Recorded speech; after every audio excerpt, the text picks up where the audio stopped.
तो दोस्तों नमस्कार, क्या हाल है। स्वागत है आपका खबर एचपी में। तो आइए नजर डालते हैं हिमाचल की तमाम मुख्य बड़ी खबरों पर। अगर इससे पहले आप वीडियो को लाइक नहीं किए हैं तो लाइक कर दीजिए और चैनल में नए हैं तो चैनल को सब्सक्राइब कर लीजिए। प्रदेश में 40% चतुर्श्रेणी कर्मचारी ओल्ड पेंशन से वंचित, महासंघ ने जल्द मांगी राहत। जी, शिक्षा विभाग के चतुर्श्रेणी कर्मचारी महासंघ के प्रदेशाध्यक्ष भुट्टू राम ने चतुर्श्रेणी कर्मचारी को नाइट ड्यूटी 16 घंटे देने पर चिंता जताई और कहा कि कई कर्मचारियों को नियमित हुए 1 साल हो रहा है, परंतु उन कर्मचारियों के एनपीएस नहीं काटा जा रहा है। वही बता दें कि शिक्षा विभाग में करीब 40% चतुर्श्रेणी कर्मचारी पुरानी पेंशन से भी वंचित हो रहे हैं। वही कर्मचारियों की पार्ट टाइम व दैनिक वेतन का आधा समय भी जोड़ा जाए ताकि इन कर्मचारियों को भी पुरानी पेंशन का लाभ मिल सके। हिमाचल में आज येलो अलर्ट, तेज हवाओं संग होगी बारिश। 22 जून तक प्रदेश में खराब रहेगा मौसम। हिमाचल प्रदेश में सोमवार को मौसम के खराब रहने का येलो अलर्ट जारी किया गया है। वह मौसम केंद्र शिमला का पूर्वानुमान है कि राज्य के कई क्षेत्रों में सोमवार को तेज हवाओं के साथ बारिश हो सकती है। वह जिला कांगड़ा में रविवार को हुई बारिश से किसानों सहित गर्मी की मार झेल रहे लोगों को राहत मिली है। वह रविवार सुबह धूप खिलने के साथ ही तेज गर्मी का दौर जारी था, लेकिन दोपहर बाद एकाएक मौसम ने करवट बदल ली। इससे जहां मक्की की फसल को संजीवनी मिली है, वही धान की रोपाई करने वाले किसानों के लिए भी इस बारिश लाभदायक है। वही बता दें कि रविवार को कांगड़ा के जिला मुख्यालय धर्मशाला सहित पालमपुर, खेरा, बैजनाथ, गगल आदि में करीब 2 घंटे तक जमकर मेघ बरसे। हालांकि मैदानी क्षेत्र में मौसम साफ रहा। उधर कुल्लू में रविवार को मौसम साफ रहा, कहीं से कोई बारिश या नुकसान की सूचना नहीं है। अब घर बैठे होंगे प्रभु के दर्शन, सीएम बोले मंदिरों का होगा सौंदर्यीकरण, ई कनेक्टिविटी से मिलेगी सुविधा। जब प्रदेश सरकार ने अब प्रदेश के प्रमुख मंदिरों को ई कनेक्ट करने के लिए एक महत्वपूर्ण पहल की है, जिससे भक्तों को घर बैठे ही दर्शन की सुविधा सुनिश्चित होगी। वहीं ऊना जिले के प्रसिद्ध माता चिंतपूर्णी मंदिर से शुरुआत करते हुए अब सरकार ने प्रदेश के मंदिरों और शक्तिपीठों में हवन, भंडारा और जागरण समारोह के लिए ऑनलाइन बुकिंग की सुविधा प्रदान करने के लिए एक पायलट परियोजना शुरू की है। इस उद्देश्य के लिए सॉफ्टवेयर के विकास का कार्य चल रहा है। वही बता दें कि इस डिजिटल प्लेटफॉर्म के माध्यम से श्रद्धालु मंदिर के पुजारियों से जुड़ सकेंगे, वहीं अनुष्ठानों के लिए बुकिंग कर सकेंगे और ऑनलाइन भुगतान भी कर सकेंगे। वही सॉफ्टवेयर भक्तों को विशेष पूजा करने के लिए शुभ मुहूर्त भी प्रदान करेगा। वही बता दें कि प्रदेश सरकार के इन प्रयासों से श्रद्धालुओं को बेहतरीन आध्यात्मिक अनुभव प्राप्त होगा। जीएसटी रिटर्न के नाम पर 35 लाख की धोखाधड़ी, बद्दी में जाली चालान दिखाकर पैसे ठगता रहा आरोपी। जी, औद्योगिक क्षेत्र बद्दी में जीएसटी रिटर्न के नाम पर 35 लाख रुपए की धोखाधड़ी का मामला प्रकाश में आया है। वह जानकारी के अनुसार बता दें कि डीके एंटरप्राइजेज बद्दी के देव कुमार ने पुलिस को दी शिकायतों में बताया कि प्रवीण इसकी जीएसटी की रिटर्न फाइल करता है, जिसने रिटर्न के जाली चालान बनाकर करीब 35 लाख की धोखाधड़ी की है। वह शिकायतकर्ताओं के अनुसार वह प्रवीण को जीएसटी रिटर्न भरने के लिए जीएसटी की राशि मासिक रूप से हस्तांतरित कर रहा था, जिसके चलते वह उसे चालान दिखाकर प्रमाण दिखाता था। वह शिकायतकर्ता ने बताया कि प्रवीण मेरे मासिक जीएसटी का भुगतान नहीं कर रहा है और सरकारी दस्तावेजों को संपादित कर मुझे नकली और टेपर्ड चालान दिखाकर धोखा दे रहा है। वह देव कुमार ने बताया कि उसके खाते से 35,64,882 रुपये ट्रांसफर किए हैं। वह डीएसपी बद्दी प्रियंका गुप्ता ने बताया कि पुलिस ने आरोपी के खिलाफ धारा 406 व 420 के तहत केस दर्ज कर कार्रवाई शुरू कर दी है। एनजीओ फेडरेशन चुनाव पर घमासान, अराजपत्रित कर्मचारी सेवाएं महासंघ फैसले के खिलाफ हाईकोर्ट जाने को तैयारी। जे एनपीएस महासंघ के पदाधिकारियों की एनजीओ फेडरेशन पर बैठक ने कर्मचारियों की सियासत को सुलगा दिया है। वह अराजपत्रित कर्मचारी महासंघ के चुनाव का ऐलान होते ही कर्मचारियों का बॉस बनने की उम्मीद बांधे बैठे पदाधिकारियों को खलबली मच गई है और अब इस मामले के लंबे खींचने की संभावनाएं भी बढ़ चुकी है। वे बता दें कि अराजपत्रित कर्मचारी सेवाएं महासंघ ने एनजीओ फेडरेशन के चुनाव के ऐलान को उनके साथ धोखा करार दिया है और इस फैसले के खिलाफ हाईकोर्ट जाने की चेतावनी दी है। वहीं महासंघ के अध्यक्ष विनोद कुमार ने कहा है कि एनपीएस महासंघ का गठन ओल्ड पेंशन बहाल करने को लेकर किया गया था। वह संगठन में उस समय तमाम कर्मचारी जुड़े थे। इन कर्मचारियों ने निजी हितों को त्याग कर एक स्वर में ओल्ड पेंशन का समर्थन किया। इसके साथ ही उन्होंने आरोप लगाया कि ओल्ड पेंशन बहाल होने के बाद कर्मचारियों से चंदा वसूला गया और इस चंदे को अपने हिसाब से खर्च किया गया।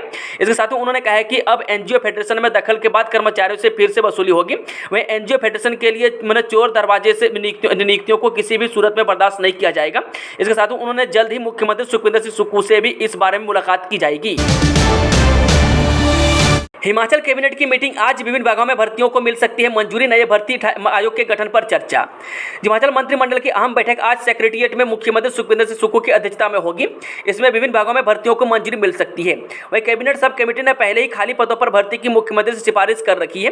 वही बता दें कि कैबिनेट में महिलाओं को 1500 रुपये देने के निर्णय को मंजूरी मिल सकती है, क्योंकि राज्य सरकार ने 60 साल अधिक आयु की सभी महिलाओं और लाहौल घाटी की महिलाओं को 1500 रुपये देने का निर्णय ले लिया है। वह कैबिनेट में एसएमसी शिक्षकों के मानदेय में बढ़ोतरी को भी हरी झंडी मिलने के आस है। यह मुख्यमंत्री की बजट घोषणा है। योग में छेला संज सड़क पर लैंडस्लाइड, जेसीबी दबी, पराला मंडी के समीप दरका पहाड़, NH5 पहले ही बंद, अब अल्टरनेटिव रोड भी ठप। हिमाचल में नेशनल हाईवे 5 ठियोग के पास बीते 20 घंटे से बंद है। वहीं आज सुबह चौपाल क्षेत्र को जोड़ने वाला स्टेट हाईवे भी पराला मंडी के साथ अवरुद्ध हो गया। वहीं पराला में जिस स्थान पर HPMC द्वारा कोल्ड स्टोर का निर्माण किया जा रहा है, उसके निचले हिस्से से हाईवे पर भारी भूस्खलन हो गया। वहीं बता दें कि NH5 बंद होने के रोहड़ू, कोटखाई, जुब्बल इत्यादि क्षेत्रों के लोग इस सड़क को अल्टरनेटिव के तौर पर इस्तेमाल कर रहे थे, लेकिन अब छेला संज सड़क भी बंद हो गई है। मेडिकल कॉलेज नाहन में अब पीजी में MD माइक्रोबायोलॉजी क्लासेस को मिली मंजूरी, इसी साल से शुरू होगा सत्र। जो सिरमौर जिले के लिए स्वास्थ्य के क्षेत्र में एक अच्छी खबर सामने आई है। अब doctor YS Parmar medical college एवं अस्पताल नाहन में MD माइक्रोबायोलॉजी में PG कक्षाओं की भी मंजूरी मिल गई है। इससे पहले इसी वर्ष कम्युनिटी मेडिसिन की कक्षाओं के लिए भी मेडिकल कॉलेज प्रबंधन को स्वीकृति प्राप्त हुई थी। वही लिहाजा इसी सत्र से कम्युनिटी मेडिसिन के साथ साथ अब MD माइक्रोबायोलॉजी भी PG की पढ़ाई शुरू हो जाएगी। वहीं MBBS के बाद अब मेडिकल कॉलेज में दोनों विषयों में भावी डॉक्टर पोस्ट ग्रेजुएशन यानी कि PG की भी शिक्षा ग्रहण कर सकेंगे।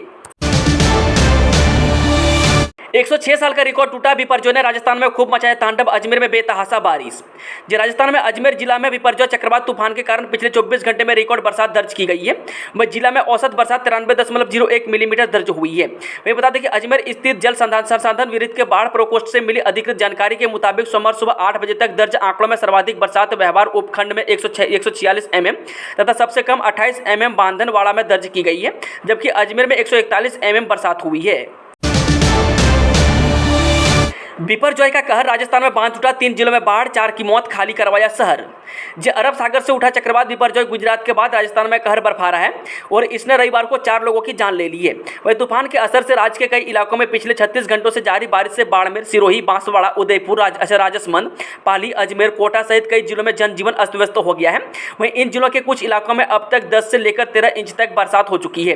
वही जालोर जिले के सांचौर में सुरवा बांध टूटने से कई इलाकों डूब गए हैं। वही बांध टूटने से नर्मदा लिफ्ट कैनाल में पानी बढ़ने से वह भी टूट गई है। वही बता दें कि शनिवार देर रात बांध टूटने की जानकारी मिलते ही पूरे शहर को रातों रात खाली करवा लिया गया है।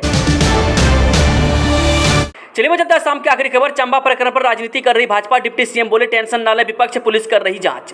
जो चंबा मामले को लेकर भाजपा अपनी सियासी जमीन तलाशने का विफल प्रयास कर रही है, यह बात उप मुख्यमंत्री मुकेश अग्निहोत्री ने कही। उन्होंने कहा कि चंबा में युवक की हत्या मामले में पुलिस कार्रवाई में जुटी हुई है। वही मामले में 11 लोगों को हिरासत में ले लिया गया है। वही पुलिस प्रशासन इस मामले में कानूनी कार्रवाई अमल में ला रहा है। इसके बावजूद भाजपा की राजनीति समझ से परे है। वही मुकेश अग्निहोत्री ने कहा कि भाजपा लगातार हार से हताश होकर निराश में है। उन्होंने कहा कि सरकार अपना काम कर रही है। उन्होंने कहा कि चंबा में युवक की हत्याकांड दुखद है, इसकी जितनी निंदा की जाए कम है। उन्होंने कहा कि पीड़ित युवक के परिवार को न्याय दिलाया जाएगा। उन्होंने कहा कि विपक्ष के आंसू राजनीति के आंसू हैं। दोस्तों, आज की खबरों का सिलसिला समाप्त होता है। जानकारी पसंद आई तो वीडियो को लाइक, शेयर, चैनल को सब्सक्राइब जरूर करें।